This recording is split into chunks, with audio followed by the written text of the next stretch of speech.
Hello, everyone out there in the great big wide world.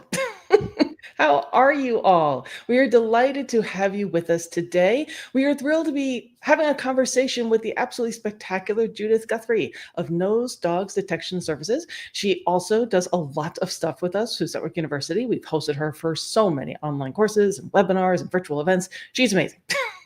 So I reached out to Judith because she recently did a video debrief for one of the AKC network trials that she had officiated for. And she posted that to a wonderful Facebook group. I encourage you guys to check out. It's AKC Judges Debrief, and it was awesome. And we shared it on the Friends of Network University Facebook group, and it was great. I was like, Judith, I want to have more conversations with you about your professional background. So that's what we're doing today. So we have this is being posted on our Facebook group as well as our YouTube channel. So if you guys have any questions as we're having this conversation, please feel free to write those in there. We'll then be able to share those and pose those questions to Judith as well. We'll be here for about an hour because Judith is a busy woman. But Judith, can you just do us a quick favor? Can you just do a quick introduction about who you are and what your background is and the fact that you do have feet in both the professional and the sport realm? Sure. So from the professional side, I raise and train detection dogs. So mostly Labradors, though I also have dealt with beagles, pointy ears, etc. I have contracts with TSA, DoD. I recently was showing dogs to the CIA. I've have dogs all over the United States in various police departments, and so forth. So military, local, state, federal, etc. I've been doing that for 10, 12 years. I'd have to go back and look professionally, though from the time I was really little, I was raised with like retired police dogs and active SAR dogs and active competition protection dogs and that sort of thing. So like I've been around it my whole life. From the sports side, I have competed in numerous associations from NACSW on up. My OG sport detection dog or sport scent dog was NACSW only because there was nothing else at the time when we started doing the sport version. And we went as high as you could go at the time. There's some higher levels now, but they weren't available at the time. And we still play in multiple associations. I also judge for multiple associations: NACSW, AKC, USCSS, the ASCA. I always forget Yep. their acronym, ASCA. So I judge for multiple associations as well. And I've really seen the gamut from like my high drive working dogs and what that is and what that takes and what that looks like, all the way down to my little, I love to sleep on the couch, and this is kind of something I do for fun with my mommy type dog. And that experience is in itself, just being able to run the gamut between that has, I think, shaped so much more of my understanding of what I'm doing, because really the high drive guys are cheating. Right. And can So you talk about that really quick about why that is? I mean, they're bred, not that some of your companion dogs don't have genetics to do sport. However, like the dogs, as an example, that I'm raising, training, and selling to the TSA as an example, or the USDA, or Border Patrol, these dogs are genetically predisposed to be obsessively crazy about doing whatever it takes to find their toy and only find their toy. And then we just teach them, hey, to get your toy, you find odor. I mean, there's a lot of skills in between, but when you really break it down, they're genetically already predisposed to be there. So the majority of these dogs want that. And then on top of that, everything we do in the development of that dog is not geared toward making them a nice, polite, friendly companion dog that lives in my house and does not break my china. Every single thing I do with them is geared toward making them insanely willing to go through any obstacle possible to do their job. So, yeah, there's a And I difference. think, yes, and I think that's a really important thing for people to remember is that the dogs that you're developing professionally, they have to go into different spaces that may have all kinds of different types of environmental obstacles, or just the environment itself could potentially be an obstacle, noises, different surfaces, different situations, and they have to overcome all of that. Whereas our companion dogs may be like, I think I might die in there. I mean, 100%, like my working dogs, like the breeding program itself as they're coming up, like we have cuts in the program that are just based around, oh, this dog doesn't show enough resilience and bounce back at 8 weeks old. So, that doesn't mean that you might never see that problem in that dog ever in a companion dog. But I look at this 8 week old and I'm like, ooh, I don't think you have enough bounce back, right? Like you're not, like if I put you under stress and you get startled, you don't shed it quickly enough. So I'm going to send you somewhere else and I'm going to focus on this other dog instead. And when it comes to a companion dog, I'm going to be like, oh, okay, cool. That's just who you are. Let's see how I can support you in that. Right. Mhm. So that, and that dog will come through it in a way like, don't get me wrong, I'm not saying those dogs are bad dogs. Those dogs, when you spend a little time with them, turn into absolutely beautiful dogs. And you may never, ever see that problem in their normal life. But when I'm looking at the extremeness of where I'm sending these dogs, where they might end up having to get on and off helicopters and, go through active airports around planes and just like all sorts of crazy, I can't even, like some of the things I've seen these dogs have to do and be fluid about, I'm just like, oh, well, that's a thing. Like, I would never think about that with my little dog. Right. And I think that's what's impressive with the sport realm is that these dogs that yes, they are also able to be wonderful companions. They're not destroying our houses when they're not working. And they are still able to go into all these novel places to do the sport, or if they're just doing field trip searches, is still really impressive. And the fact that, again, you have feet in both of these areas is actually really important because you're able to demystify what many of us who have never had that hat on, we just think about, ooh, it must be so cool to do professional detection work. But you actually do both. So, can you talk a little bit about how it is that you may go about developing some of your professional dogs? And then we can talk about how there may be some overlap between the sport realm. Sure. So I'll give you some like right now examples, right? I have a group of puppies who are um 12-ish weeks and a group that are about 8-ish weeks. And I actually have two groups that are 8-ish weeks that are like 2 days apart. And then I have the 12-week-old guys. And those dogs, I'm out there every single day doing let me describe my 12-week-old's daily routine. All Sure. right. Like work routine. I mean, they have like crate routines and stuff, but so like they come out in the morning, they go out, we do adventure walks every single morning where I go find whatever random thing I can find that's new and scary and different. And we do that.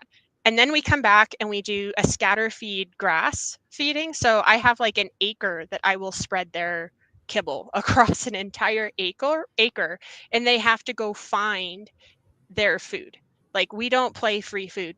Like it's like you have to go do this because I need them to really have that nose and that finesse with their nose, and they need to develop that from now. Then they typically have a nap. After that, we're going to do drive building. We'll do like 3 drive building sessions in a day. So, and each one will look a little different because they're short and intense. And my entire goal for every single one is to teach that dog to do anything possible in drive to get your toy. And if that means that you're going to scramble through this maze that I made you out of random boxes, if that means that you're going to end up like I stacked these chairs around one of my counters and you're going to have to figure out how to get up, over, and through the chairs and or onto the counter with your paws on top of a cabinet to get it, then we're going to do that. I mean, I make sure that they're not going to hurt themselves, but like I want fearlessness. My dogs expect me to catch them at this point because I'll put them in positions that I'm like, you need to, I'm putting them in positions where I'm like, hey, I want you to jump from the top of this thing to the top of that thing with a 2-foot gap void in between. And I want you to confidently jump in between. Now, obviously, part of building that confidence is me keeping them safe, but we'll do that. So we'll do drive building with toys, and we'll do it through a variety of environments, and just that building that confidence at the same time. So it's a dual thing. Then they typically have another nap. Then they'll come back out again. They'll do that again, and we'll do that a couple times through the day. It'll get kind of mixed. Their evening meal is typically a training meal. So again, we don't do free food. So they're going to come out and we're going to work on whether it's confidence in a different way or whether it's like super, like, because again, they're 12 weeks right now. So it's like basic introduction to, hey, can you follow my hand for a thing? Or whether I'm teaching cooperative care, where I'm teaching them how to, do husbandry behaviors. That way, when I have a dog that can't hold still, they can still, like when they're 12 months old and they can't hold still because they're like, let's go do the thing. They can still hold still so I can make sure they don't have something in their eye. Right. So we'll use food to do that type of stuff. And then we'll typically have at the very end of the day a whole other like drive building exercise again at the end with a toy and some variation of environmental impact at the same time. Sometimes also instead of like husbandry stuff, I might mix in like an agility, depending on what I can find. I might mix in like an agility obstacle type thing. And we just started adding some puppy fitness work in there as well that gets mixed into it a couple times a week. Awesome. So then, if you were working with someone who was maybe working in the sport realm with a breeder, what Mhm. are some of the changes that you may make? So they're like, oh my God, that sounds so awesome. What are some of the things you may say, like, well, you may not want to do like half of this stuff? Yeah, first off, I wouldn't encourage them to climb all over the furniture. Right. That's that's number one. I would still encourage like some of the scatter feeding type stuff I do. I wouldn't encourage them to be like, hey, I want you to take an entire acre for a couple cups of food. I'd be more like, hey, take like a little 10 by 10 square, or maybe make a puppy track, something like that. Something much simpler and smaller, but they're still able to work their nose in that manner. I might actually just hide their kibble around in a few different places, and teach them like primary hunting, Hmm. basically. I would do more obedience type stuff than I do with mine. I actually, so like a default of just handling for my guys as I'm raising them is, while I don't want them pulling my arm out of my socket specifically, I am encouraging them to constantly be in front of me, leading the way, going tally ho, basically. Um, versus like, in fact, if they start trying to go into a heel or they start trying to mander a sit, like I'll use some puppy culture stuff when they're really little, but I won't use mandering. I will use four paws on the floor, but I won't use mandering, because if I have a dog that offers a sit for behaviors, now I have a problem later when I'm teaching my puppy or my dog to actually do train final responses where they might have to go to court. And Right. if my dog goes to TSA and somehow it learned that it should sit for pets, Right. like I'm going to teach my companion dog to walk up to people and sit to get pet. I might even teach him a cute trick. I want you to sit and I want you to offer your paw to get a cookie from a stranger, right? Or I want you to do a nose touch, whatever it is. My working dogs, I'm not going to do that, because if my working dog goes to TSA and the dog walks up to a human and sits as its default response, what are they going to do when they're trying to do person born explosive training? Like, Right. that's not going to work. No. So, yeah. I was just saying hi. I wasn't saying he was going to blow up. Right. Right. It's a problem. So, So when you start, so a lot of people I'm sure are listening to this like, well, wait a minute. I thought that you work with professional detection dogs. Where's all the odor, Judith? So can you talk so about that part? Sure. So I have dogs on odor. They're typically older dogs. And most of the reason for this is the simple fact that most of my dogs, now some programs are a little bit different, but most of my dogs go either as, or most of my dogs don't sell or find their handler or whatever their final path is until they're 12, 18, 24 months old. Right? So they stay with me all the way through that period. And when that happens, we don't know what their final target is. I don't know if they're going to be an explosive dog, a drug dog, um, uh, I just lost a word, like an electronics detection dog where they find Mhm. like the USBs and that type of thing. I don't know if they're going to be a firearms detection dog. I don't know if they're going to find bed bugs. Like, I don't know what my puppy is going to end up doing for their final job. And so whether I'm the one who puts them on odor or somebody else is the one who puts them on odor, depending on what the contract is and how they sell, uh, typically until we know what their path is, we're going to teach them on primary. With that said, if I know 100%, like I have a 6 week old puppy or a 4 week old puppy or a 12 week old puppy, and I'm like, oh, I already know where you're going, then sure, I can put them on odor as soon as I want. That's fine. That's not a problem. However, if I don't know where they're going until they're 12, 18, 24 months old, it's not a good idea, because now I'm limiting that dog's career options. Perfect. And we did have a couple of questions. Yep. Can you just tell what pandering is, please, when you're talking about the Mandering. puppies? Mandering. Mandering. Yep. Yeah. So So this, it's handing from puppy culture. yeah, mandering. So basically it's this concept that I'm sure it's other places, but where I know it from the most is from like puppy culture. And typically the way you see it, like the active representation of what it is like, say you wait for all of your puppies to sit quietly before you open the gate or things like Hmm. that. So they learn to ask for the thing they want by doing Hmm. the behavior. So they learn like, hey, if I sit, whether it's or a single puppy, if I sit and look at you, then I'll get whatever the thing is, as an example. So it's basically a way of communicating they want something and that they have the mental and emotional self control to stop and ask for it through this behavior. Perfect.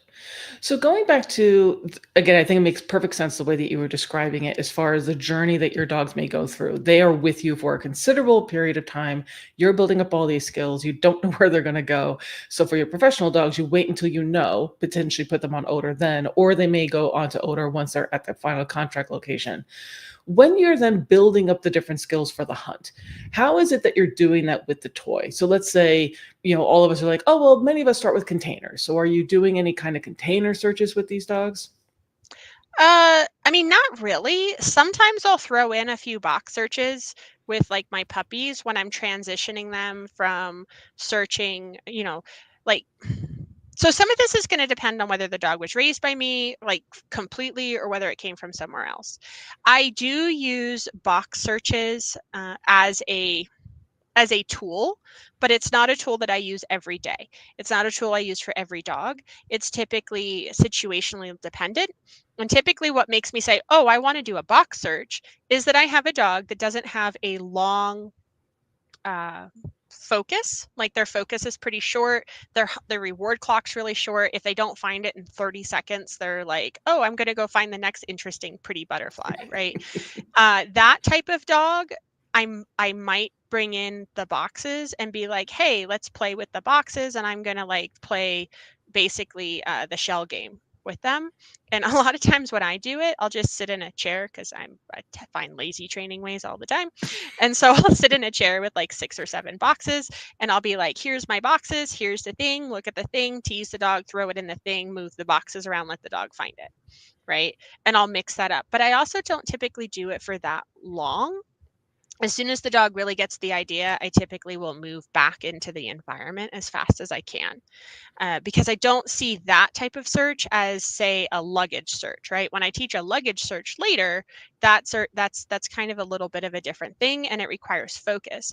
I actually find that for luggage searches, the skill set learned from doing like the finesse work of having to find every piece of kibble, as an example, is actually better supportive for giving me a nice detailed luggage search than doing either the box work that I just described or doing a lot of my toy stuff. And just as a side note, because I think that we were discussing it and I got distracted, a lot of times I go from what I was discussing with my puppies like right now to starting to do throws. I'll actually do a lot of what we call grass hunting. And I'll do this with some of my sport dogs too, if they're a toy dog. But it's what grass hunting looks like is you have a grassy field, or for me, a bunch of sagebrush, and you start from the downwind side. You have to know where the wind is. You start from the downwind side and you throw the thing into the brush or into the grass, and then you release them and let them find it. Now there's a bunch of variations you could do to that, but that's the really basic version. And the entire point of doing it is for the dog to learn how to work an odor plume to source. So it's, for me, that's really important. And I will also say I have done it places. One time we were I was working with another trainer in Mexico, and we were on a college campus, and the grass was like an inch tall, maybe. Like it couldn't hide, and you couldn't have hid a mouse in the grass. It was super short. And I ended up, but there was a patio because it was like the it was a break of some variety, and the patio had a bunch of turned over chairs on it. So I did the concept of a grass hide, but I was using like this patio that was scattered with a bunch of turned over chairs instead. Because again, the whole concept behind it was a simple environment that the dog can easily navigate, where the dog works from a downwind side and works the plume to source. Because I think that's a very valuable skill that you can use anywhere in the rest of the dog's life, and you can build challenges, but that's a skill that you can build from so many different directions. And would that be applicable for both in your professional work, but also in the sport realm as well? I 100% believe so, for the simple fact that my goal is, if that dog can understand how to recognize, hook and work a plume to source, we can go, I don't know, I don't even know how to describe the amount of direction. Like you can go almost anywhere. That opens the world if you have a dog that can do that. And then for those of us, because many of us who are watching this today are like, okay, well, I've always been mystified by what happens in the pro world, but I am just working in sport. Mhm. So many of us have a lot of misconceptions about what you are doing in the professional realm, and the kinds of things that we may think, well, maybe I should be doing X, Y, or Z because that's what the pros do or whatever. Are Mhm. there any things that you would like to share as far as myths or misconceptions that you've heard over the years? Because you are actually one of those people that you may have heard, like, yeah, that's not actually what we do, or no, that actually is not helping you, or maybe don't think that because that's not correct. A lot of people, a lot of times, and you might want to throw a couple at me because I always go blank, but there's one big one that I think about, which it's not a specific myth, but it's something I see, which is people look at the end picture and are like, this is the end picture, so that's what I'm going to train. And I'm Mhm. like, okay, let's back up a step. That's what the end picture looks like, but why don't we break this down into its building blocks? Because if we do that, those building blocks might look very different from what the end picture looks like, what the end skill is. It's kind of like when I was describing my dog searching an acre field for, a couple cups of food, which takes them a while. That skill doesn't sound like it has anything to do with luggage. However, the skill set learned there, on top of learning to recognize, work, and hook plumes, on top of learning how to work and figure out how to make decisions for in convergence, because they have a ton of convergence out in that field to start with, and they have to figure out how to make decisions. They're also having to figure out how to slow down and work methodically. And so if I have a dog that's never done that, and they've only, say, done grass hunt with toy, like with toy searches, a lot of times those dogs are so chaotic, they don't know how to come back and focus and dig in and like slow down when it gets hard. When it gets Right. hard, they just get a little nuts, right? They get spun up. Versus a dog that's done the kibble work might be like, oh, okay, I need to like put the brakes on. And that might be like mentally, not physically, but I need to Right. put the brakes on and actually slow my brain down a touch and focus to be able to successfully finish this puzzle, right? Now, for something like that, I'm sure there are sport people like, oh my God, Judith, you want me to have my dog scavenger hunt in the middle of a trial search, and now they're going to find all the keys. Oh my God, Judith. Okay. So the first thing I'm going to say is, I don't care which direction you go in your training, everything has a pro and a con. Right. Everything has a pro and a con. You could do grass hunting with throwing tins out into fields. I've done that tons of time with a dog that was put on odor, and then I stood downwind and I threw a tin into a field, like for a sport puppy. And it was that worked great. Like it's fine. I will say this, in my personal opinion, in my like anecdotal world, okay, I've found that dogs that worked on primary first, even if it was for a short time, have now learned the skills and are sitting there going, wait, I was willing to put an extra 10 or 20% more effort into figuring it out because I was working for myself, Right. right? I was working for my dinner, or I was working for my toy, or I was working for whatever the thing they were working for was, right? But they put that there's this little aspect where they were working for themselves, so they put that little bit of extra oomph into it, right? Versus if I put them on odor and then send them out without the skills, when the problem solving gets hard, we're depending on them to want to do it because we want them to, which is great. Don't get me wrong. However, when they're willing to do it for you and for themselves, Right. that's a whole nother level. Yes, So absolutely. I would rather have to proof them off food later and get that little bit of extra oomph from my dog than not. But that's my personal preference. Well, I agree with your personal preference, so we're fine. So as far as some other things that, again, we who are not having all this experience that you do in the professional realm, one of the things that we hear a lot is just in conversations in the community is, well, I want my dog to look like the professional dogs do it. I want them to tackle the search the way the professional dogs do it. Do you have any opinions about that or any insight about that, about how we may So I'll not give understand you what we're talking about? So I'll give you an example, and this goes back to what I was saying a minute ago, where people look at the end result and they're like, they try to train that end picture instead of building to it. So my end picture for a finished dog is a dog that is works independently, understands where productive areas are through experiential learning. When not in a plume, will readily and easily come back to my suggestions if I give them a presentation or suggest a location.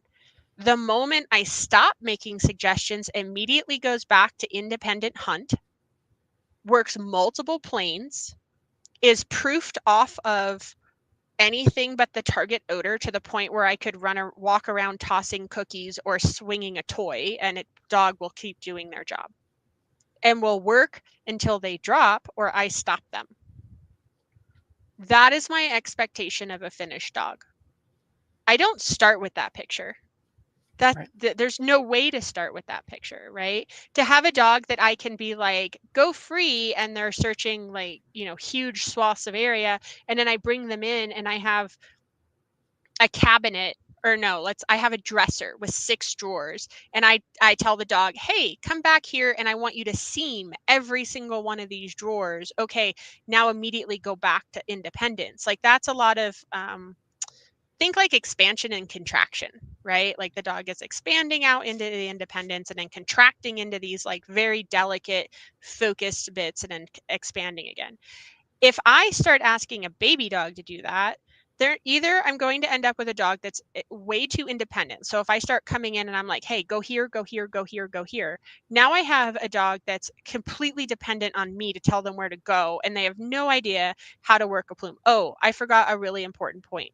I also expect my finished dog to flip me the bird the moment they have odor if I say, come here, and it makes no sense for the odor plume. And they're just going to be like, no, I'm going to work odor, right? Because odor, intelligent disobedience matters. And I can't see what odor is doing. I might in training scenarios, I might suspect I know what's happening. However, I can't see it. The dog is the one with the nose. So it's really important that they're able to differentiate between when I tell them to do something and when they're expected to have the confidence and independence to flip me the bird and say, no, I know better than you. Right. So when I'm training that, I'm going to start like super independent, and I'm going to be like, hey, buddy, I want you to do all the things. And then I'm going to start showing them that I can be useful, but that I'm not always useful. And I'm going to build that up. But I'm not going to start by saying, hey, only go where I tell you to go. Because if that happens, now I have a dog that's dependent on me and isn't telling me where odor is unless I happen to put them there. That's not helpful at all. That's going to get people potentially killed, right? Right. If we're talking explosive dogs. If I have a dog that's too independent and they're like, F you, I'm hunting until I find it, like I'm getting pulled off my feet, my dog might, completely there was an open door there, and bolted off a different direction. And the next thing I know, they're on the wrong side of the wind. They've hit a pressure plate. We're all dead, right? Like it's not Right. great. So I need that balance. So I'm going to start independence and I'm going to build it back together, but I'm not going to start with a dog going, hey, always go where I tell you. And I'm not going to start with a dog and say, I'm never going to tell you anything. I'm going to build in between for my working dogs. I will say on the sport side, we already typically have so much dependence from our dogs because scent work is one of those things where it's really the only sport that I know of that's purely the dog needs to lead, maybe tracking, to an extent. Anything that has to do with the nose, right? Because if you're doing obedience, agility, fly ball, dog dancing, come up with a thing, there's an element in that, or most of the elements in there are the dog doing what you told them to do, versus saying, hey buddy, I need you to go do the thing and communicate it to me.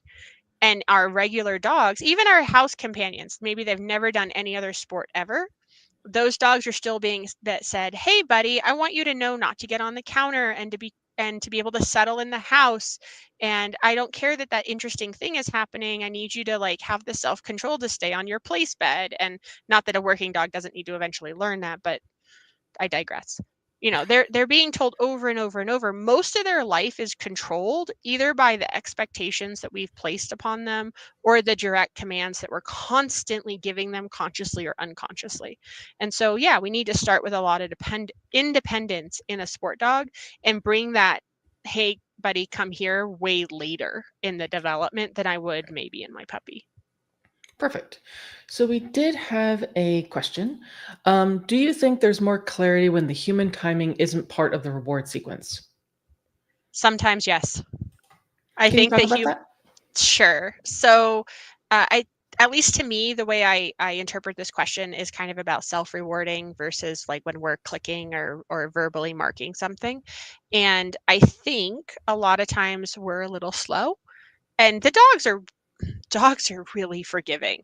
They work with us really well even when we mess it up. And that's great. I love that about the dogs. However, I feel like when they're self-rewarding, again, they're able to get that little bit more oomph because it's a little bit more immediate for them. They're like, cool, I found it, grab, right? Mhm. Versus I have to grab it. And then there's like when we have a finished dog, whether it's a sport dog or whether it's a trained dog, a working dog, there's an entire sequence after the find, right? There's this entire sequence of the dog has to find it, make a decision on it, and then communicate to you in some way. And then after the communication, you have to acknowledge and respond to it. Versus when they're self-rewarding, they find it, bam, they got it, right? So Right. I think that that assists with that extra oomph or that extra try because they know that they get it immediately. And even on our sports side, when we're sitting there going, it's a baby dog and we're like, cool, the dog showed a change and we're stepping in with fast rewards and all that type of stuff, or we're clicking immediately before they have to make a decision, there's still that delay between when the dog recognizes it and our response versus when they can do it themselves. So building off of that a little bit, for your dogs that you're developing for the professional side, so you're using primary until you understand what it is that they want to be assigned onto. If Yep. a dog is then assigned, they're going to go find dope, as an example. Hmm. Do you then at any point have them still go back and find primary to if they're working on additional skills, or now they're just on dope? So typically, once they're on odor, I will stay on odor.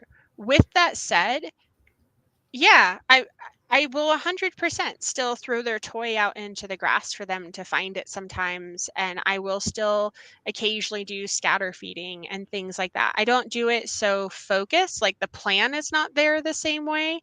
It's more just like a here's a mental stimulation game, and I tend to make it more obvious about what we're doing. So like my grass hunting, it's more like, hey, we're retrieving into something tall, and I retrieved and I restrained you. Like I'm not going to go hide it in the furniture and things like that, but I Mhm. might still do like some grass hunting. And versus like a dog that I'm working through grass hunting and it's a high level dog, that dog might be coming out of the truck without having any visual or anything. Like the toy has been out there for 10 minutes before the dog comes out of the truck, and the dog's expected to come out of the truck and immediately go to work and find his toy and etc. Right. Um, it's more like it would be more like blowing off steam after Right. they're on odor, right? So I wouldn't have that.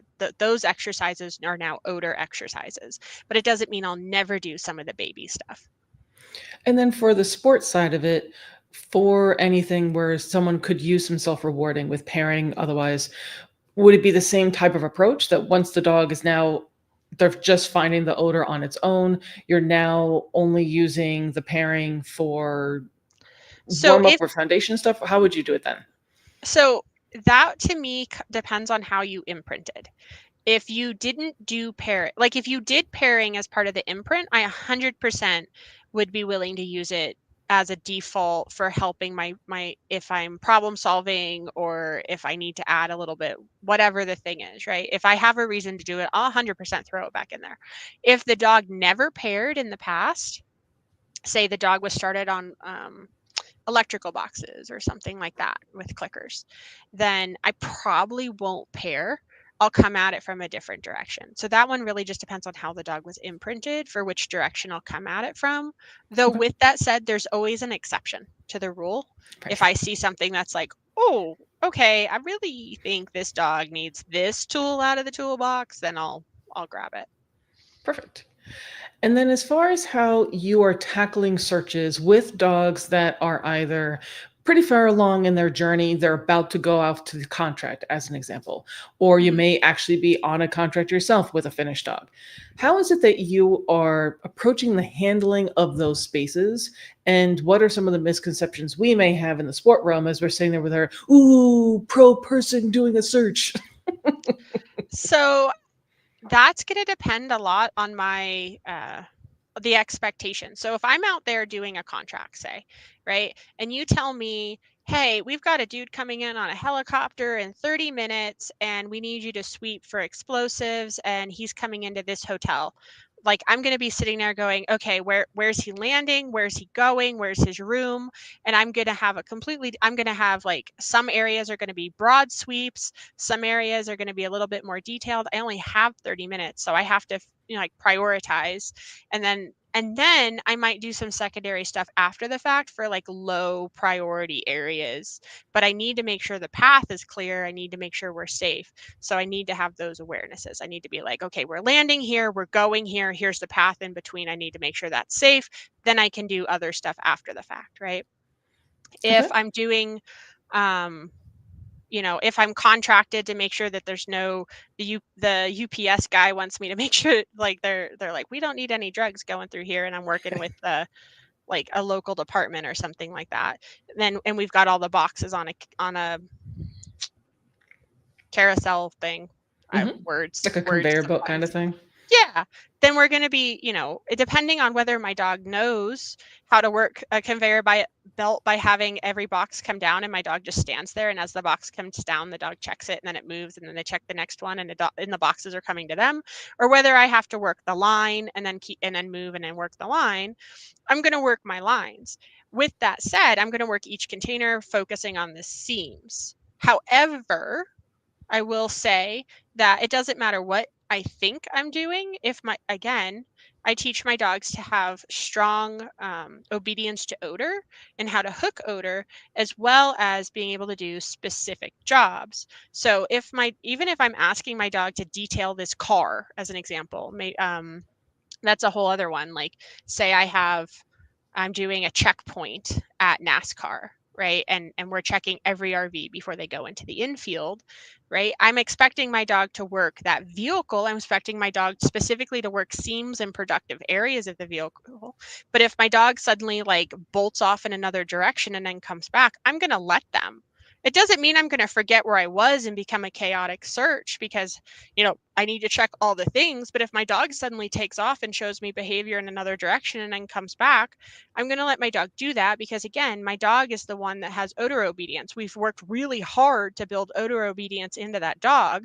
So why would I overrule that because my human brain said you're supposed to check this seam right now, when my dog's like, oh wait, I have odor over here. I'm going to let my dog finish that puzzle. Right. And obviously, a more inexperienced dog might be more prone to certain things versus a dog that has a lot more experiential learning. Then that dog might stick a little bit closer because they're like, hey, I've seen this picture before and it typically looks like X. And that's great. But at the same time, I'm not going to like override my baby dog, as long as I make sure that in the end we did the thing. We checked the things. We hit all the productive areas. We hit all the seams on that box or on that vehicle, etc. Does that make So sense? that makes perfect sense. And I think that there are a lot of people like, oh, wait a minute. That kind of sounds familiar. I've done vehicle searches and I've done container searches, and they're in lines and my dog suddenly shoots off.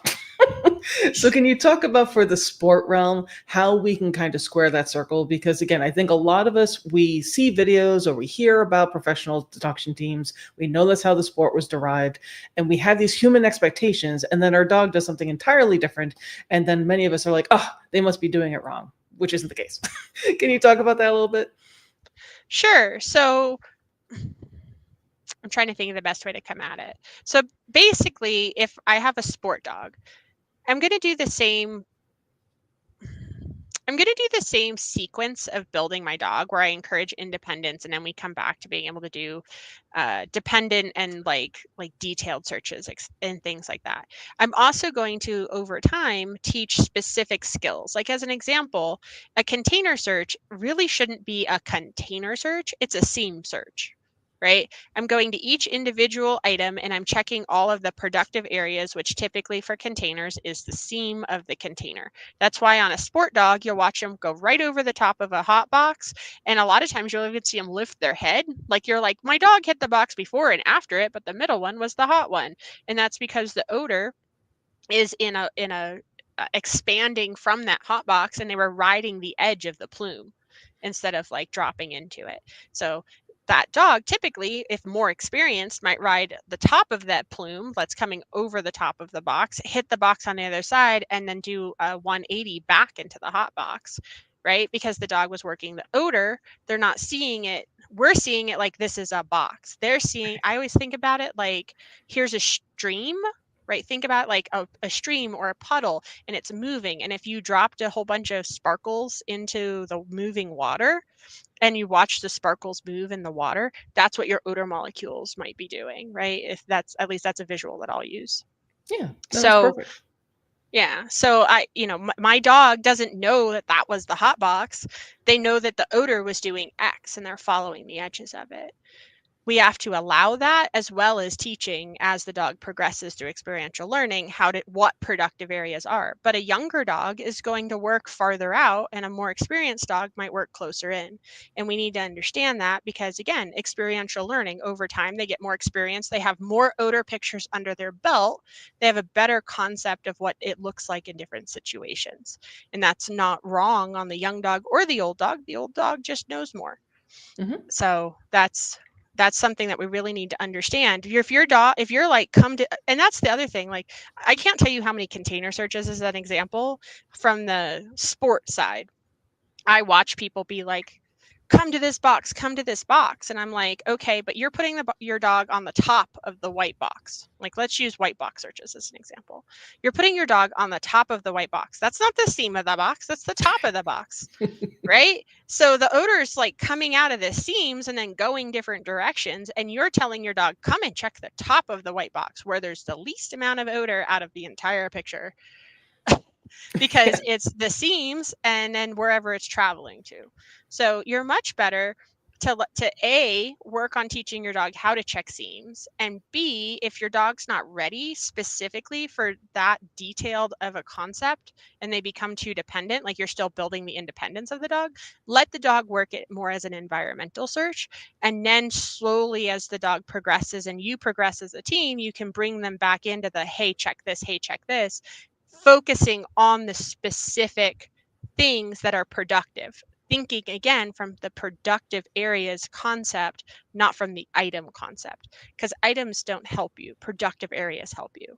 It's also why, putting the dog, like the hide was on the corner of this dresser, but when you put the dog on the dresser, you got nothing. But if you put the dog on the post 5 feet away, suddenly your dog had a line and beeline for source.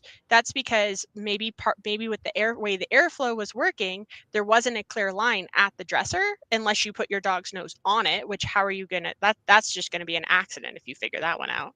However, your dog was working a plume, hit the post, recognize the direction of the plume based on how the odor molecules were interacting with the post, and figured out the directionality, and then we're able to hit the plume and work back to it, right? So again, productive areas is more important than items.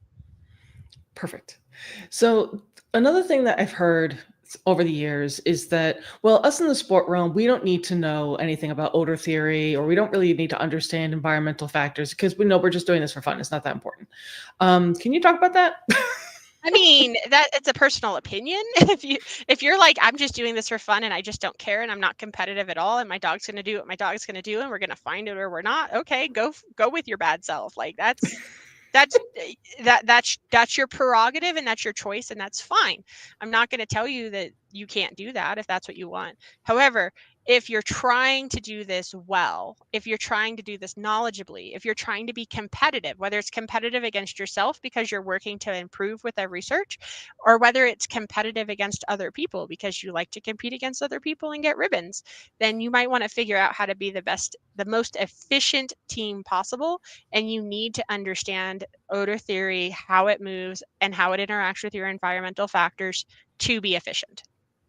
Perfect. And we had another question. When and how often should sport training hides be blind to the handler? They're so scary.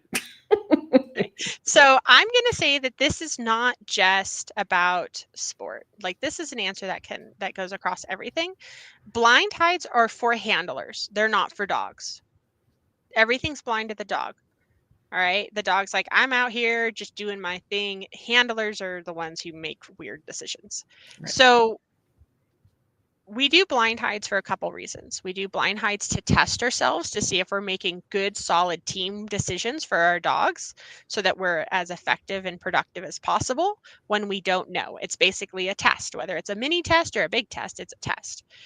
We can also do blind hides because we're messing up as handlers. Like sometimes we're giving more information than we're intending to, so we'll start doing blind hides with assist as an example to force us to start being more effective.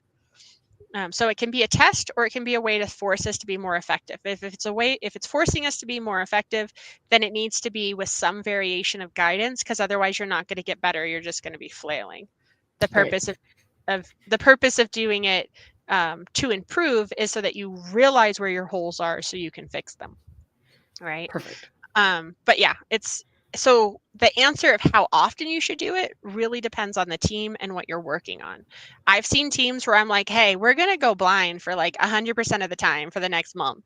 Right. And then I've seen teams where I'm like, yeah, we're going to do a blind hide like once a month. Right. It just really depends. Okay.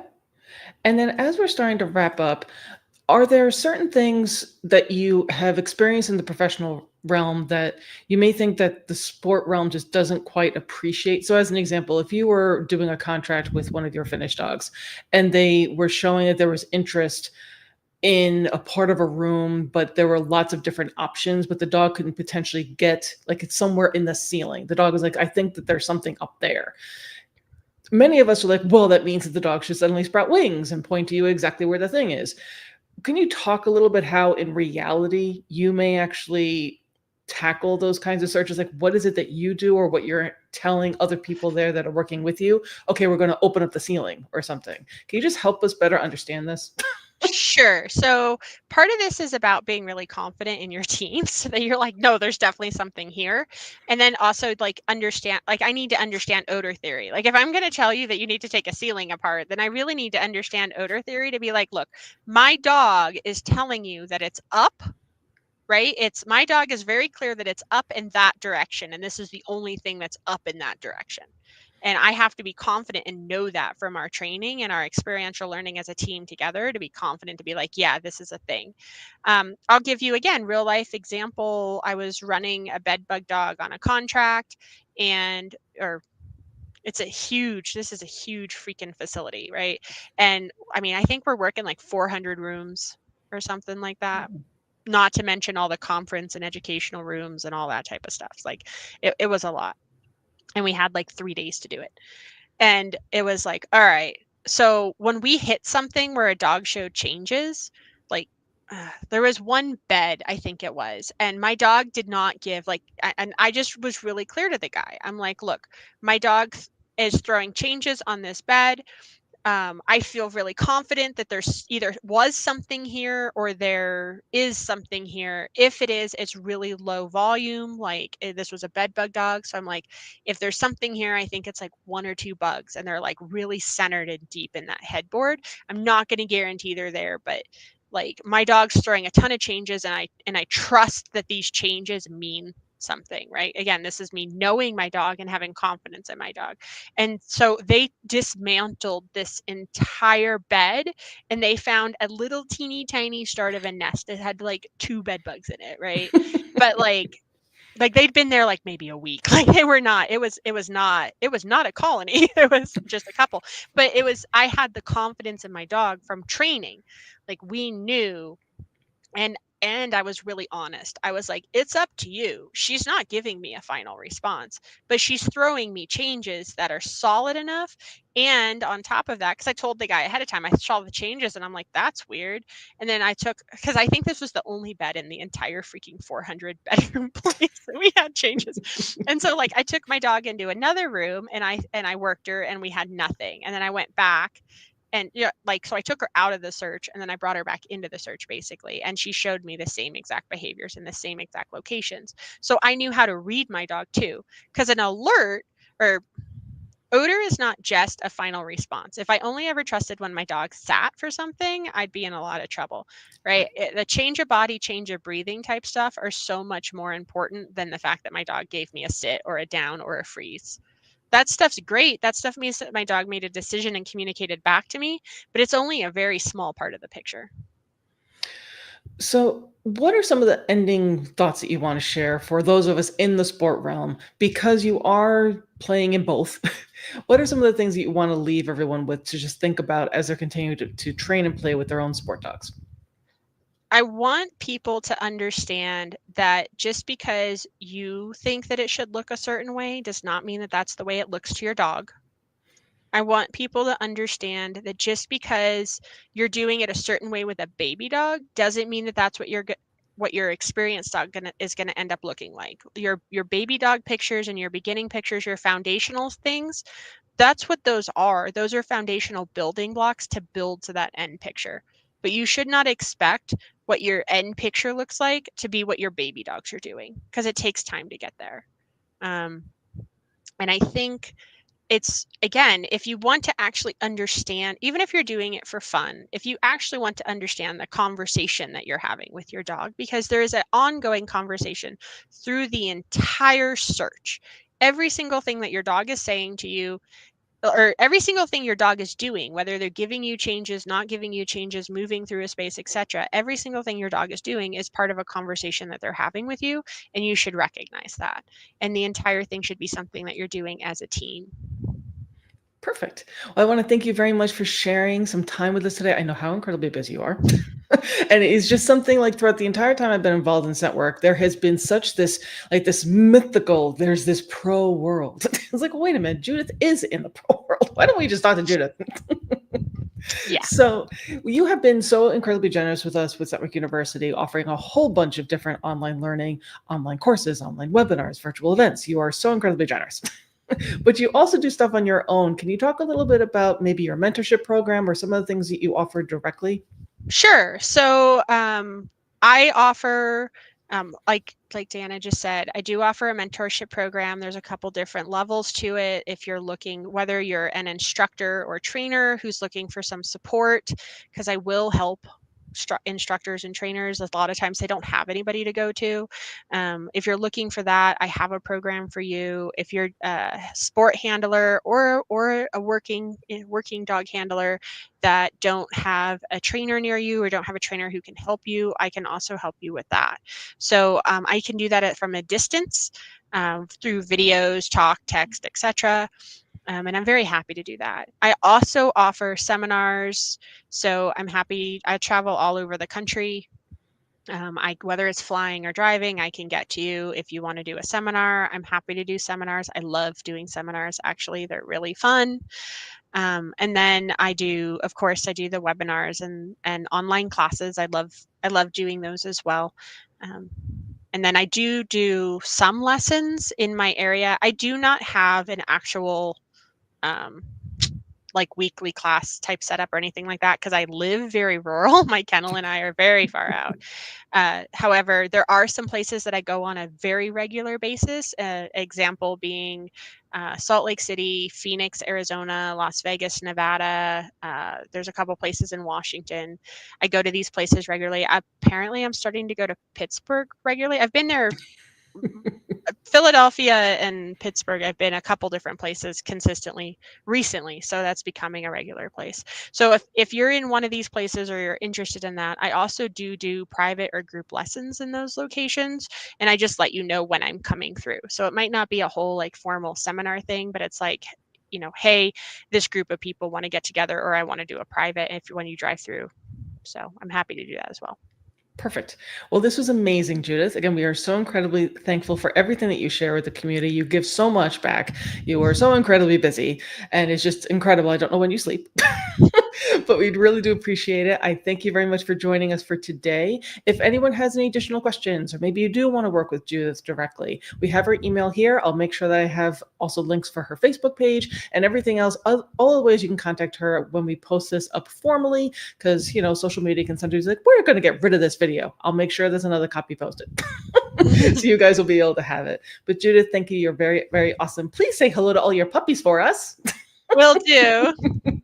All right, everyone. Have a great rest of your day. Give your puppies some cookies. Make sure you play the Sniffy game. And we look forward to seeing you all soon. Happy hunting.